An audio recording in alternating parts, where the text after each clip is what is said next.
Welcome PTN cinema. Captain Vijayakanth அவர்களை பற்றி நடிகை விசித்ரா அவர்கள் அற்புதமாக இப்போ ஒரு பேட்டியில் சொல்லியிருக்கிறாங்க. மிக அற்புதமான ஒன்று. கேப்டன் விஜயகாந்த் சார் ஐயோ ரொம்ப பிடிச்சவர். என்ன ஒரு பெரிய விஷயம்னா, சினிமாவில் அவர் இருந்த காலங்களை பொறுத்த வரைக்குமே யாராலும் குறை சொல்ல முடியாது. அப்படி ஒரு நல்ல விஷயங்கள் நிறைய நடந்தது. எனக்கு இடையில ஒரு பெரிய நடிகரால் சின்ன பிரச்சனைகள் வந்துகிட்டே இருந்துட்டு கேப்டன் சார்கிட்ட போய் சொன்னதும் அவரை கூப்பிட்டு வச்சு அப்படியே கேப்டன் மிரட்டிட்டாப்புல. ஏன்னா அவர் இன்னைக்கு உச்சத்தில் இருக்கிறாரு. இருந்தாலும் கேப்டன் விஜயகாந்த் அவர்கள் வெளியே தெரியாமல் அந்த விஷயத்தெல்லாம் இது பண்ணார்.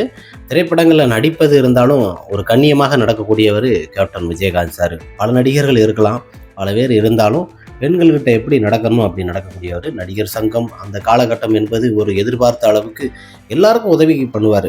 எங்கே கேட்டாலும் ஹெல்ப் பண்ணுவார். ஷூட்டிங் ஸ்பாட்டில் பார்த்தீங்கன்னா யார் வந்து கேட்டாலும் இது பண்ணுவார். நமக்கு ஒரு உதவின்னு கேட்டால் கூட இது பண்ணுவார்.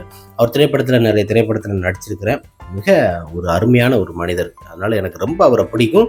அந்த டயத்தில் நான் கொஞ்சம் பிக் பாக்ஸில் உள்ளே இருந்தேன். அவர் இருந்த டயத்தில் அப்போ வர முடியல. திரும்ப வந்ததும் நான் போய் அவரோட கேப்டனோட ஆலயத்தில் போய் பார்த்துட்டு எனக்கு வந்தேன். என்னால் அந்த விஷயத்தெல்லாம் மறக்க முடியாத சில விஷயங்கள்லாம். அந்த அளவுக்கு ஒரு நல்ல ஒரு மாமனிதன் கேப்டன் விஜயகாந்த் அவர்கள் என்று நடிகை விசித்ரா அவர்கள் கேப்டனை பற்றி அற்புதமாக இப்போ ஒரு பேட்டியில் சொல்லியிருக்கிறாங்க.